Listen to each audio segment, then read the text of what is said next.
कभी कमी two billion की वीडियो की शुरुआत वहीं से होती है जहां से हमारा वीडियो खत्म हुआ था। तो जो धर्मा लेवल का जो तीसरा लेवल, इसके बारे में क्या आपको पता है? तभी हमारा मेन कैरेक्टर बोलता है कि मैंने बस सुना है, मेरे को ज्यादा कुछ पता तो नहीं है। बुड्ढा बोलता है ये हेवन का धर्मा है जो कि 3 टाइप का होता है, जो कि हमेशा रिसाइकल यानी हमेशा चलता आया है। बहुत ज्यादा लंबा ज्ञान पेल रहा था जो कि मेरे को बिल्कुल भी समझ में नहीं आया, इसलिए मैंने शॉर्ट में समझा दिया आपको। में स्पिरिचुअल पावर हुआ करते थे जिसकी वजह से जो बंदे रहते वो कल्टीवेशन कर सकते थे, मगर जैसे ही अब मॉडल टाइम आ चुका है, यहाँ पर स्पिरिचुअल पावर उतनी ज्यादा है नहीं। टाइम के जो बंदे हैं वो तो एकदम से कल्टीवेशन भूल ही गए हैं, अभी के जो बंदे हैं वो तो एकदम विज्ञान यानी एकदम साइंस के पीछे पड़े हुए हैं। कल्टीवेटर को देखते हैं तो वे ऐसे ही मानते हैं कि यार यार ये तो फालतू का कल्टीवेटर, ये कोई कल्टीवेटर वल्टीवेटर नहीं, ये अंधविश्वास फैला रहा है। तो वो जो कल्टीवेटर रहते हैं वो छुप जाते हैं और अपना कल्टीवेशन करते रहते हैं। यहाँ पे कल्टीवेटर जो है वो ना के बराबर ही दिखते हैं। क्रिएटर बोलते हैं कि ओ अब मुझे समझ में आ गया, क्योंकि कई सालों पहले जो स्पिरिचुअल पावर था वो बहुत ज्यादा हार्ड थी, मगर अब के टाइम में देखा जाए तो बहुत ज्यादा कमजोर है स्पिरिचुअल पावर। स्पिरिचुअल पावर उसकी मदद से तुम कल्टीवेशन उतनी ज्यादा अच्छी से नहीं कर सकते हो। तो यहाँ का जो स्पिरिचुअल पावर वो एकदम से खत्म ही हो चुका है। तो हम लोग जो कल्टीवेशन करते हैं वो स्पिरिचुअल स्टोन की मदद से करते हैं। हाई लेवल की स्पिरिचुअल पावर महसूस हो रही थी और मेरे को लग रहा था ये मून लेवल की स्पिरिट स्टोन हो सकता था। लेवल का ही स्पिरिट स्टोन निकला और इसके लिए थैंक यू। ये स्पिरिट स्टोन मैं आपको देना चाहता हूँ थैंक यू के तौर पर। भी बोलते हैं कि सीरियर मुझे आपसे मिलकर बहुत ज्यादा खुशी हुई, मगर मैं ये स्टोन बिल्कुल भी नहीं रख सकता हूँ, ये आपको ही रखना पड़ेगा। तो वो बहुत ज्यादा खुश हो जाता है और बोलता है कि ये लो मेरा कार्ड, जब भी तुम्हें मुझसे मिलना होगा तो तुम इस कार्ड से कांटेक्ट कर सकते हो मुझे। भी उस कार्ड को लेते हुए बोलता है कि मुझे लगा नहीं था ये बुढ़े बंदों को फ्यूचर भी बताता है। जैसे कार्ड को पढ़ता वैसे शौक हो जाता और बोलता मुझे लगा नहीं था ये बुढ़ा बंदों का फ्यूचर बताने के लिए कम से कम 10 लाख लेता है। इनका ठोकर आता कुछ टाइम बाद की ओर, जहाँ पर हमारा मेन कैरेक्टर अपने कमरे में रहता है और वो भी मन में सोचते हुए बोलता है कि यार यार मुझे पहले से पता होता कि वो बुढ़ा इतना ज्यादा अमीर होता तो मैं उससे पैसे ले लेता, मैं ये स्टोन क्यों लेता। तो कोई तो दरवाजा खटखटाता और हमारा मेन कैरेक्टर भी बोलता कि बहुत ज्यादा रात हो चुकी है, अब कौन आ सकता है। ठीक है सर जी आपकी डिलीवरी आ चुकी है। तभी हमारा मेन कैरेक्टर बोलता है कि मैंने तो कुछ ऑर्डर ही नहीं किया है। आता है कि सर जी ये आपके लिए फ्री है, फ्री डिलीवरी हुआ रहती है। और बोलती कि हे चिकने मुझे भूल गए क्या। मेन कैरेक्टर भी बोलता है कि अरे तुम हो कौन, देखिए तुम इतनी सुंदर लड़की को भूल गए, हम सुबह ही तो मिले थे। मेन कैरेक्टर भी बोलते कि ओ हाँ मुझे याद है, तुम तो हुआ हो। वो भी मन में सोचते हुए बोलते ये लड़का अंधा बंदा है क्या, वो भी इतनी आधी रात को इतनी खूबसूरत लड़की उसके कमरे में आ रही है। फेमस और अमीर लड़कियां मैं उनकी जितनी तो खूबसूरत नहीं हूँ, मगर बाकी जितने भी लोग हैं मैं किसी के पास भी जाऊँ तो वो बिल्कुल भी मेरे को नहीं ठुकरा सकते। हुआ रहती वो भी बोलती कि मेरा नाम हुआ नहीं, मेरा नाम वांग है। रहते मैं उनकी मालिश करती रहती हूँ, तुम भी बहुत ज्यादा थक गए होगे क्योंकि तुम दिन भर घूम रहे होगे, तो क्या मैं तुम्हें मालिश दे दूँ। इन कैरेक्टर बोलता है कि इसकी कोई जरूरत नहीं है, मुझे कोई भी मालिश नहीं करवानी है। रहती वो भी मन में सोचते हुए बोलते ये बेवकूफ लड़का तो रुक ही नहीं रहा, मेरे को कुछ भी करके इसे रोकना पड़ेगा। बताना चाहती हूँ कि मैं बहुत ज्यादा खूबसूरत हूँ, मेरे पीछे लड़के तो ऐसे ही घूमते रहते हैं। एक सीक्रेट बताना चाहती हूँ, मैं एक मैजिक भी कर सकती हूँ जो तुम 2 बार दबा सकती हो और तुम्हें ये जादू ये मैजिक बहुत ज्यादा पसंद आएगा। सारे से तो कोई बेवकूफ लड़का भी समझ सकता है। क्रिएटर है तो वो बोलता सच में चलो मेरी मसाज कर दो। तभी जो लड़की रहती वो भी मन में सोचते हुए बोलती कि सचमुच ये बहुत ज्यादा बेवकूफ है। रहती वो भी बोलती कि ठीक है जाओ उस सोफे पे बैठ जाओ और मैं तुम्हें जादू दिखाती हूँ और अपनी आंखें बंद कर लेना। क्रिएटर भी आंखें अपनी बंद कर लेता। तभी जो लड़की रहती वो बोलती क्या तुम तैयार हो। तभी हमारा मेन क्रिएटर बोलता है कि हाँ मैं तैयार हूँ। लड़की रहती वो भी अपने कपड़े फाड़ लेती है ऊपर के और जोरों जोरों से चिल्लाने लगती है कोई तो बचाओ, ये ठरकी इंसान मेरी इज्जत लूट रहा है। वो बंदा भी आ जाता है और बोलता है किसको मदद की जरूरत है बताओ मैं तुम्हारी मदद करूंगा। यानी जो वांग रहती वो भी उस बंदे के पीछे आ जाती है और बोलती है किसने मेरी इज्जत लूटने की कोशिश की है।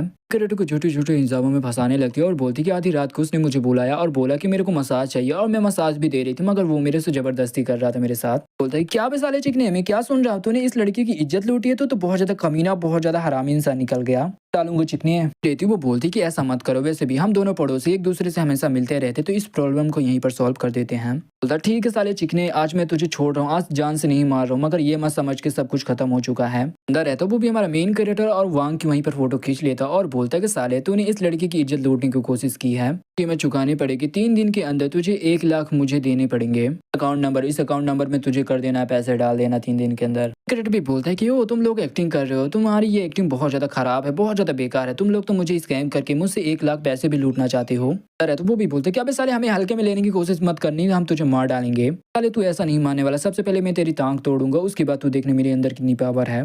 वो भी लोहे के रॉड से वहीं पर अटैक कर देता हमारे मेन क्रिएटर के ऊपर, मगर हमारा मेन क्रिएटर आसानी से उसके अटैक को वहीं पर रोक लेता है। क्रिएटर एक ही अटैक करता है, जो वो बंदर है तो वो जाकर दूर गिरता है, उसकी काफी ज्यादा बैंड बच जाती है। क्रिएटर भी उसी बंदे के पैर पे पैर रखते हुए बोलता है कि अबे साले तूने क्या बोला था, तू किसके पैर तोड़ेगा। अरे तो वो भी बहुत ज्यादा डर जाता है और बोलता है कि बॉस प्लीज मुझे माफ कर दो, मैं दोबारा ऐसी गलती नहीं करने वाला हूँ, प्लीज मुझे छोड़। कैरेक्टर लड़की की ओर देखती है और लड़की भी काफी ज्यादा फट जाती है। तभी हमारा मेन कैरेक्टर बोलता है कि अपने कपड़े उतारो। तो वो भी बोलता है कि अरे जैसा वो बोल रहा वैसा करो ना, वैसे भी वो लड़का तुम्हें पसंद कर रहा है। तभी हमारा मेन कैरेक्टर बोलता है कि साले तू भी उतार। तभी वो बंदा भी बोलता है क्या मैं भी। कैरेक्टर भी बोलता है क्या हुआ साले तू नहीं उतारेगा। तभी वो बंदा भी बोलता है कि बॉस मैं उतार रहा हूँ ना। क्रिएटर उन दोनों की फोटो खींचने लगता है और बोलता है कि सर मोहम्मद दोनों और भी ज्यादा पास में आओ, फोटो एक नंबर की आई है। मेन क्रिएटर उनको ब्लैकमेल करने लगता है और बोलता है कि रूल तो तुम्हें पता होगा, 3 दिन के अंदर तुमने 2 लाख मेरे अकाउंट में नहीं डाला तो ये फोटो तुम्हारे सारी जगह पर फैल जाएंगी। तो वो बोलता है कि बॉस हमने तो आपसे 1 लाख मांगा था, मगर आप हमसे 2 लाख क्यों मांग रहे हो। बोलती कि 2 लाख हम इतने सारे पैसे कहाँ से लाएंगे, हमारे पास बिल्कुल भी नहीं है। क्रिएटर भी बहुत ज्यादा गुस्से से उनकी ओर देखता है और बोलता है कि नहीं देने वाले हो। तभी वो भाग जाते वहां से और बोलते हैं कि ठीक है हम दे देंगे। पर आता कुछ टाइम बाद कि जहाँ पर जो वो बंदा रहता है उस लड़की को वहीं पर मारता है, यानी वांग को। बोलते कि तूने बोला था कि वो बच्चा बहुत ज्यादा आसान हमारे लिए टारगेट होगा, हम उसे फंसा सकते हैं छोटे छोटे इल्जामों में और पैसे वसूल कर सकते हैं। बोलते कि टाइगर बॉस मैं तुमसे झूठ कैसे बोल सकती हूँ, मेरे को बिल्कुल भी नहीं पता, वो लड़का तो अभी अभी इस सिटी में नया आया था और मुझे नहीं पता था कि वो इतने ज्यादा ताकतवर होगा। रहता वो भी बोलते कि कुछ भी हो उसे इंतजार करने दो, मैं अपना बदला जरूर लूंगा उससे। तो उसके टांगों में बहुत ज्यादा दर्द होने लगता है और वो भी चिल्लाने लगता है कि साले उसने मेरी टांग को भी तोड़ दिया था।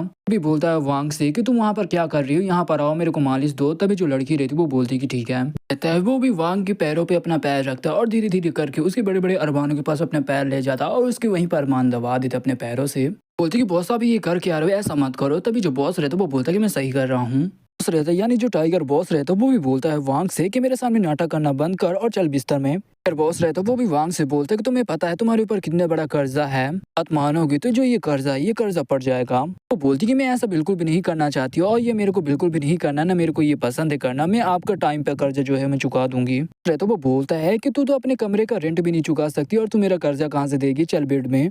वांग को भी बेड में पटक देता और वांग भी चिल्लाती है। रहता वो बोलता है कि तुम मुझे खुश कर दोगी तो मैं तुम्हें थोड़ा बहुत और टाइम दे दूंगा। फिर बॉस रहता है वो भी वांग के कपड़े फाड़ने लगता है और उसकी इज्जत लूटने की कोशिश करने लगता है और जो वांग रहती है वो भी चिल्लाती है कि प्लीज ऐसा मत करो मेरे साथ। हीरो की एंट्री होती है यानी मेन कैरेक्टर की, वो दरवाजा वहीं पर तोड़ता है और एक मुक्का बॉस को मारता है। तो वो हवा में घूमने लगता है और जो घूमता है क्या ही घूमता है।